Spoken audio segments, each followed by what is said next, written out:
दोस्तों, एक बार फिर स्वागत है आपका हमारे YouTube चैनल में। इसमें आज आपके लिए लेके आए हैं हमारा भारत सम्मान ज्ञान के महत्वपूर्ण प्रश्न का भाग 23, जो कि पिछली परीक्षाओं पर आधारित प्रश्न है। सभी प्रश्न जो हैं वो बैंकिंग, एसएससी, रेलवे और अदर एग्जाम के लिए इम्पोर्टेंट हैं। चलिए चलते हैं आज का पहला प्रश्न की ओर। तो भाग 23 का पहला प्रश्न है,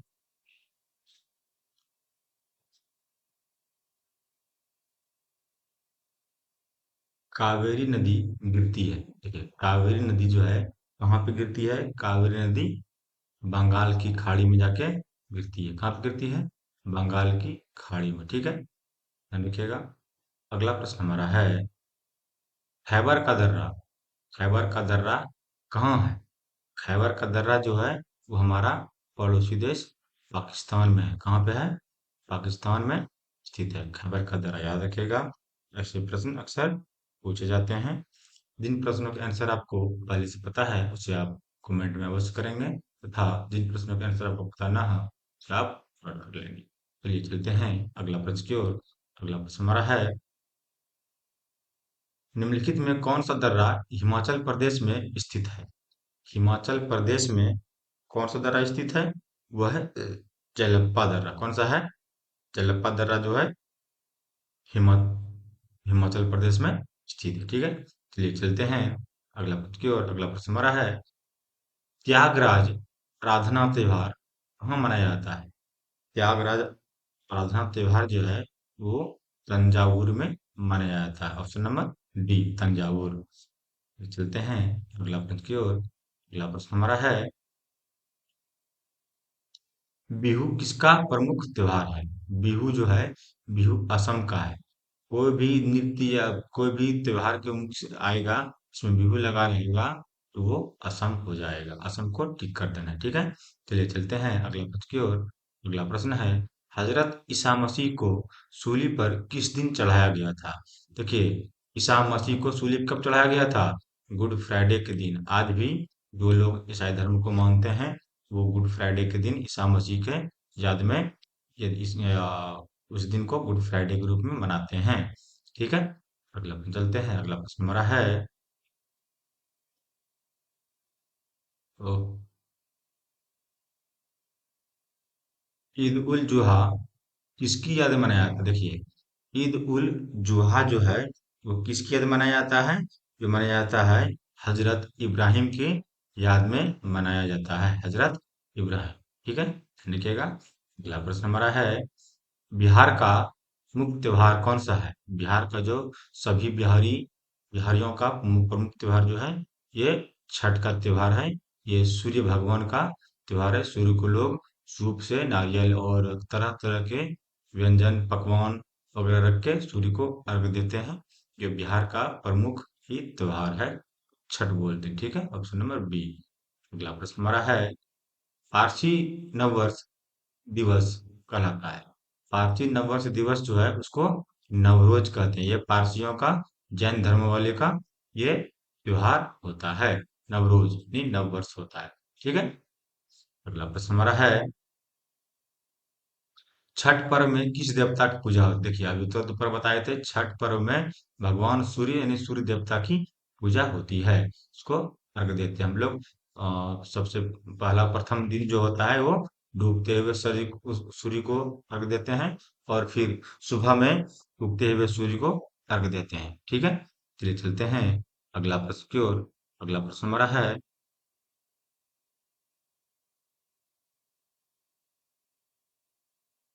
सागा दावा किस धर्म का मुख्य पर्व है? सागा दावा जो है वो किस धर्म का मुख्य है? वो है बौद्ध धर्म का। किसका है? बौद्ध धर्म का मुख्य पर्व है सागा दावा। ठीक है, चलिए चलते हैं अगला प्रश्न की ओर। अगला प्रश्न हमारा है, लठमार होली खेली जाती है।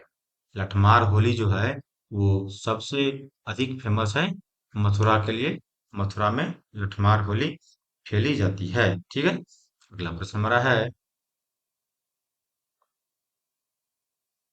रथ यात्रा उत्सव, इसको रथ यात्रा के नाम से जाना जाता है।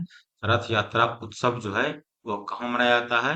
रथ यात्रा ये उड़ीसा में पुरी पे मनाया जाता है, उड़ीसा के पुरी में। कहाँ पे पड़ता है पुरी? उड़ीसा में। भगवान जगन्नाथ का ये बहुत ही प्रमुख त्योहार होता है। इसमें भगवान जगन्नाथ को रथ पे सवार किया जाता है और पूरे प्रांत में उसे घुमाया जाता है। ठीक है, अगला प्रश्न हमारा है,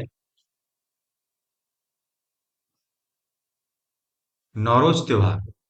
नौरोज त्योहार किससे संबंधित है? नौरोज त्योहार जो है ये पारसी से संबंधित, किससे संबंधित है? पारसी से संबंधित है। ठीक है, ध्यान रखिएगा। अगला प्रश्न हमारा है, दुर्गा पूजा त्योहार मनाया जाता है। दुर्गा पूजा त्योहार जो है वो कब मनाया जाता है? ये मनाया जाता है अश्विन मास में। कब मनाया जाता है?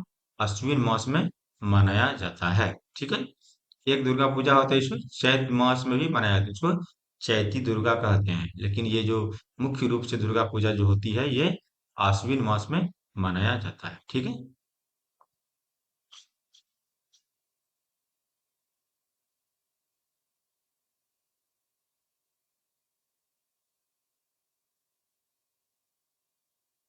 ये अगला प्रश्न हमारा है, कौन सा मुगल शासक चित्रकारों को सबसे बड़ा संरक्षक था? चित्रकारों का सबसे बड़ा संरक्षक जिसके काल में सबसे अधिक चित्रकारी होगी वही चित्रकारों का सबसे अधिक संरक्षण होगा। यदि इसको दूसरी शब्दों में कहा जाता है, कह सकते हैं कि जो चित्रकारों की भावनाओं को समझते थे और अधिक चित्रों से प्रिय था वही चित्रकारों की भी रक्षक कर सकता था, वो थे जहांगीर। ठीक है, तो चलिए चलते हैं अगला प्रश्न की ओर। अगला प्रश्न हमारा है, मुगल काल में मंसूर था एक, क्या था?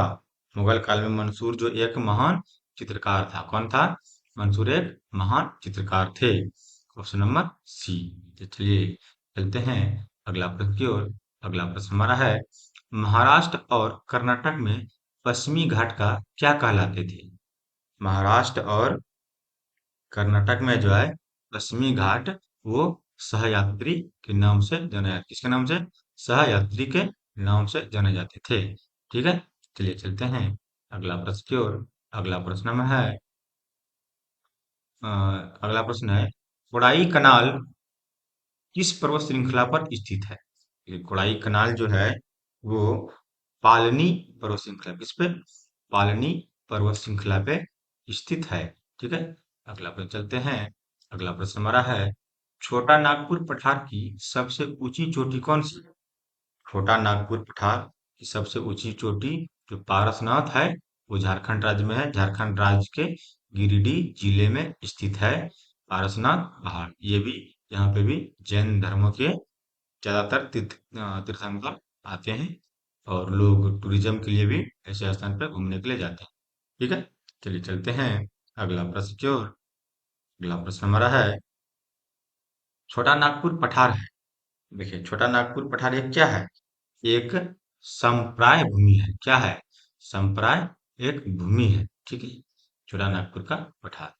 चलिए चलते हैं अगला प्रश्न की ओर। अगला प्रश्न हमारा है, दक्षिण भारत की सर्वोच्च पर्वत शिखर, दक्षिण भारत की जो सर्वोच्च पर्वत शिखर है वो कौन सी है?